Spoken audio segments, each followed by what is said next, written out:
तो last lecture में हमने देखा था 3 तरह की वितरण प्रणालियां जल आपूर्ति की, गुरुत्वाकर्षण पंपिंग सिस्टम और दोहरी प्रणाली।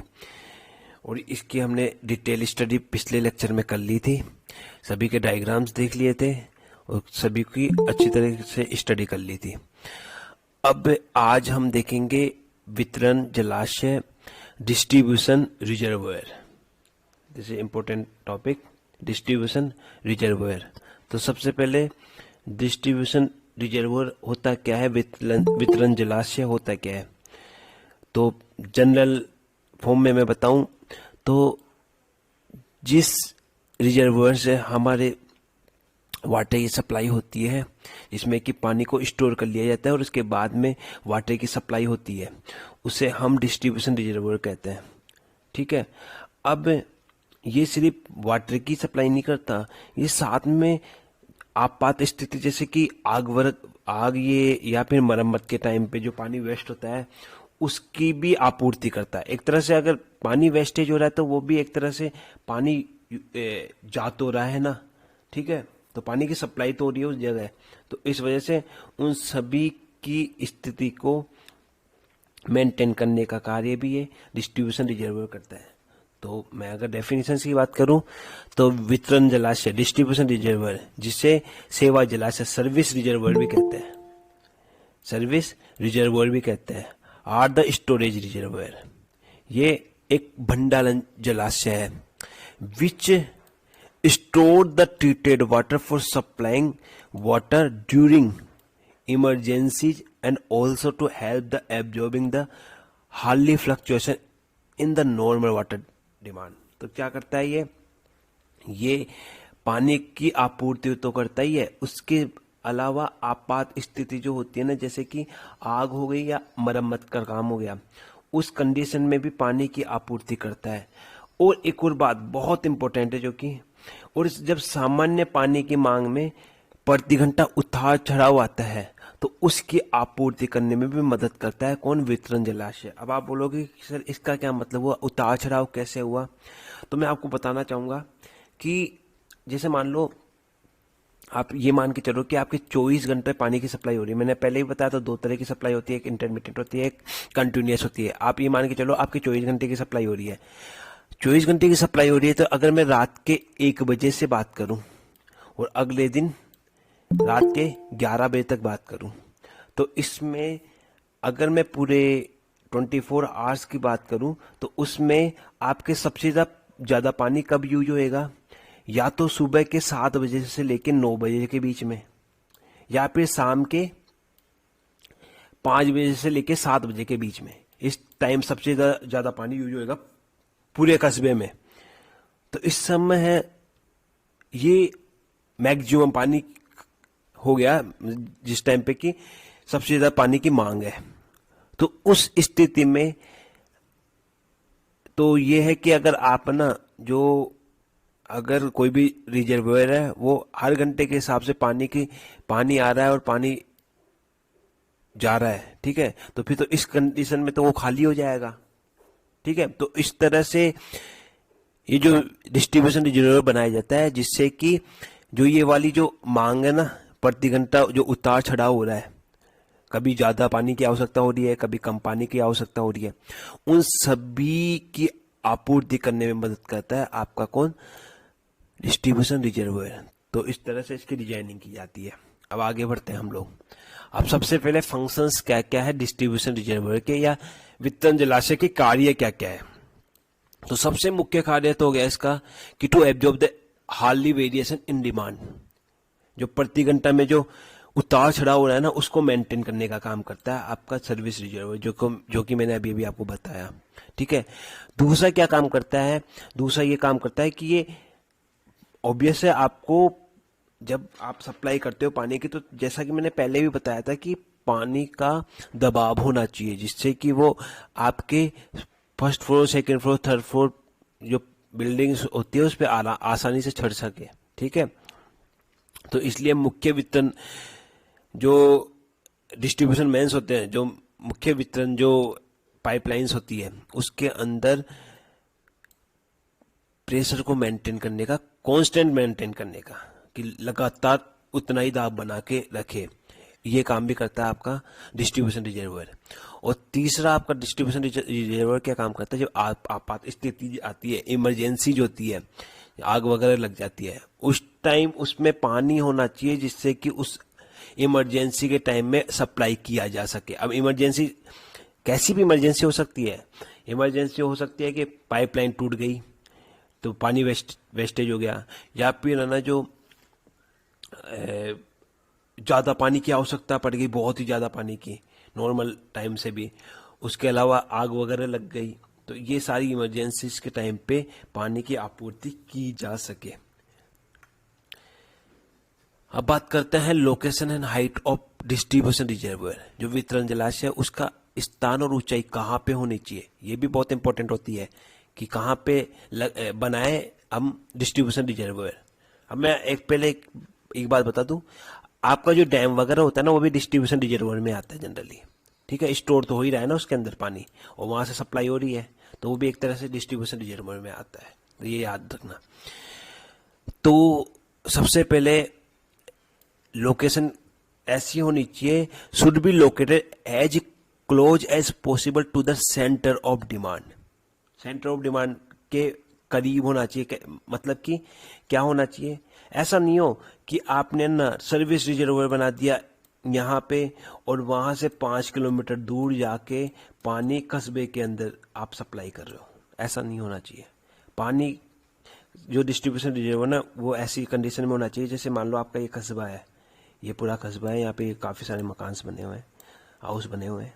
ठीक है, तो पॉसिबल करो कि इसको सेंटर में बनाओ, समझ रहे हो, पॉसिबल करो अगर पॉसिबल हो सके तो, या फिर कोशिश करो कि इसको आसपास बनाओ। तो मस्ट बी क्लोज या should be close as possible centre of demand. मांग के केंद्र के जितना करीब होना उतना ही अच्छा रहता है। दूसरा, water level in the reservoir must be at a sufficient elevation. इतनी ऊंचाई पर तो होना ही चाहिए जिससे कि to permit gravity flow at an adequate pressure. एक अच्छे प्रेशर के साथ में गुरुत्वाकर्षण के माध्यम से पानी की सप्लाई कर सके।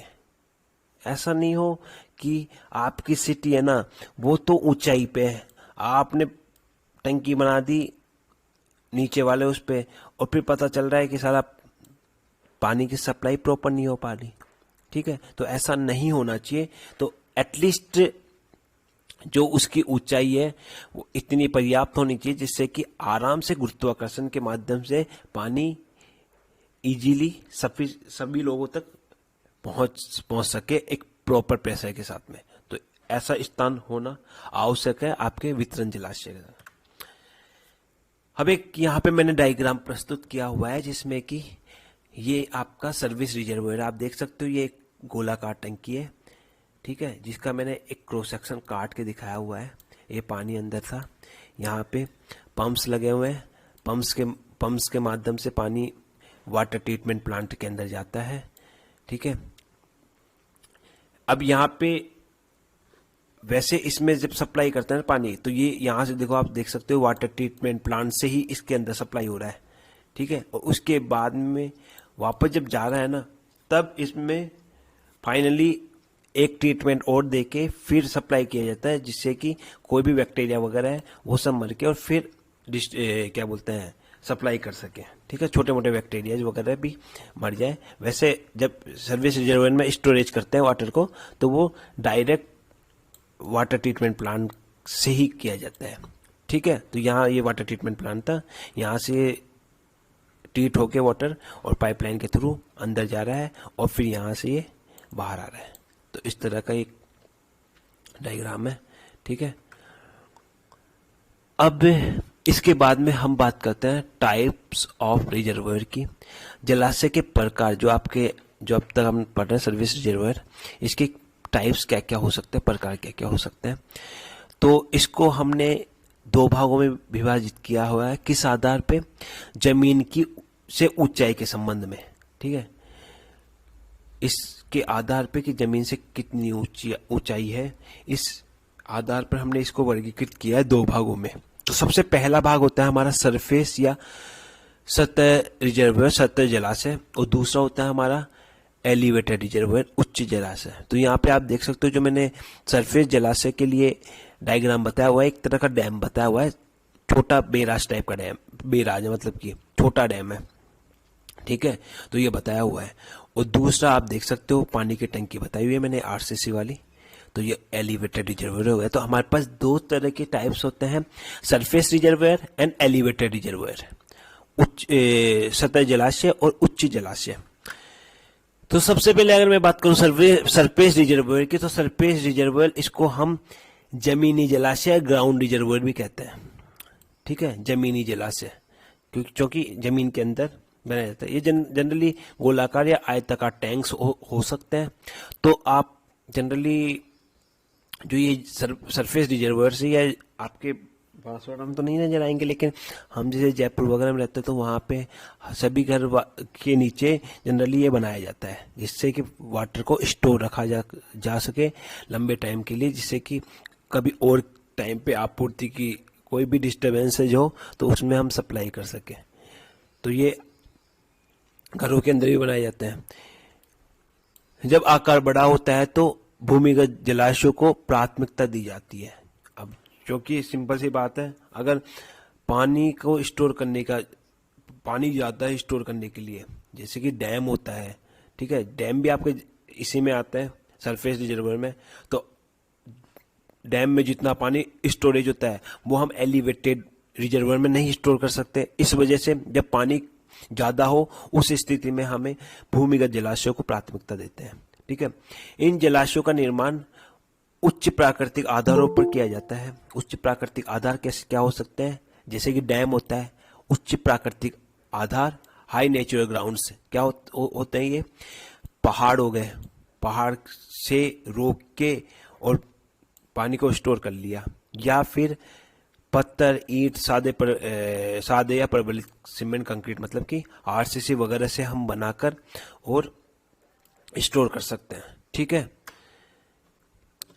साइड की दीवारें पानी के दबाव को लेने के लिए जब जलाशय भरा होता है और मिट्टी का दबाव जब यह खाली हो के लिए डिजाइन किया जाता है। तो जो इसका जो डिजाइनिंग है वो इस तरह से की जाती है कि जो दीवारें हैं वो दोनों तरह की कंडीशन के लिए डिजाइन की जाती है। अब आप सोच सकते हो, मैंने आपको सोइल मैकेनिक्स के अंदर पढ़ाया था क्या, कि सोइल प्रेशर, तो और एफएम के अंदर मैंने बताया था आपको फ्लूइड प्रेशर। तो फ्लूइड जब ये भरा हो, सरफेस रिजर्वायर जब भरा हो, उस टाइम पे ये दीवारों के ऊपर प्रेशर लगाएगा, और जब ये खाली हो तो मिट्टी इसके ऊपर प्रेशर लगाएगी। तो इन दोनों कंडीशन के लिए इट शुड बी डिजाइंड, ये दोनों कंडीशन के लिए डिजाइन होना चाहिए, ठीक है। जब खाली हो तब मिट्टी की जो प्रेशर है, जो दबाव है वो भी झेल सके, और जब भरा हो तो पानी का दबाव भी वो झेल सके, ठीक है। इन जलाशयों को डिजाइन करते समय भूजल स्तर की स्थिति की पर भी विचार किया जाता है, ठीक है। तो सिंपल सी बात है, मैंने आपको बताया था ग्राउंड वाटर लेवल भी बहुत इंपॉर्टेंट होता है इस चीज के लिए, कि आप जो इस तरह के रिजर्वायर डिजाइन कर रहे हो तो ग्राउंड वाटर लेवल कहाँ पे है, इस चीज का भी थिंक किया जाता है, ठीक है। इन जलाशयों के फर्श स्तंभों पर आलंबित आरसीसी स्लैब या चौकोर पत्थर के ब्लॉक के साथ में निर्माण किया जाता है। तो ये जनरल बात है, ठीक है, ये आप लोगों को पता होती है जनरली।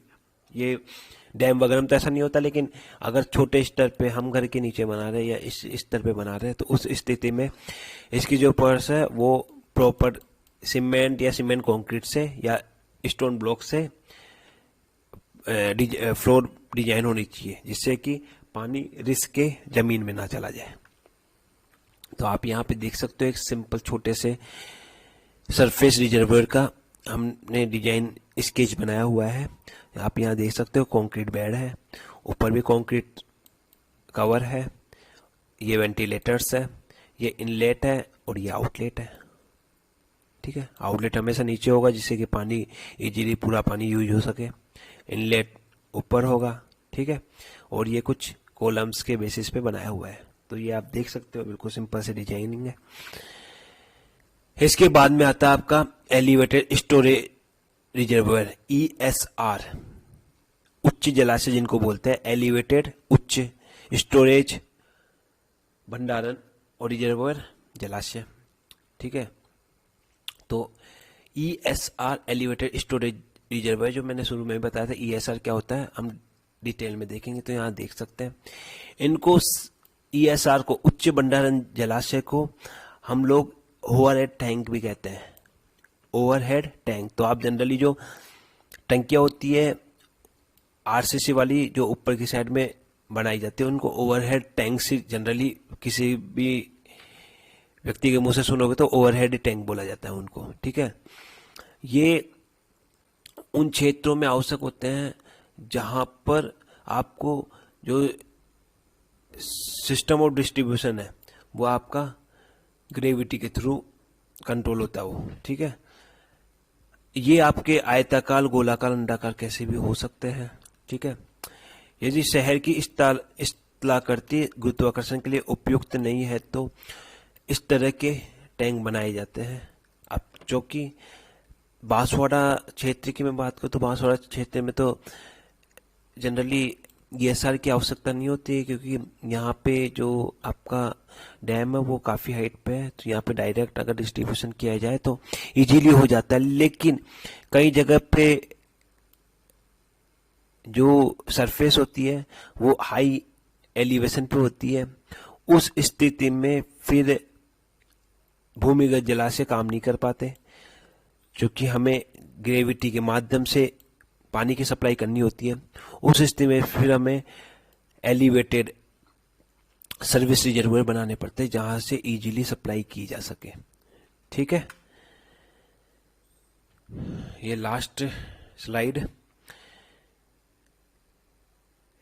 ESR इनका निर्माण वहां किया जाता है जहां पर वितरण प्रणाली दोनों माध्यम से मिला के की जाती है, जहाँ पे जो अपन ने थर वाली टाइल्स पड़ी थी, दोहरी प्रणाली, गुरुत्वाकर्षण और पंपिंग प्रणाली दोनों से मिला के जो जहाँ पे डिस्ट्रीब्यूशन प्रणाली हो वहाँ पे इसका उपयोग किया जाता है। और ये स्टील और RCC के हो सकते हैं, जनरली RCC के इसको पसंद किए जाते हैं, अपन देखते भी RCC के जनरली यूज किए जाते हैं। तो आज के लिए इसको यहीं पे ख़त्म करते हैं, आज के लिए इतना ही। जय हिंद, जय भारत।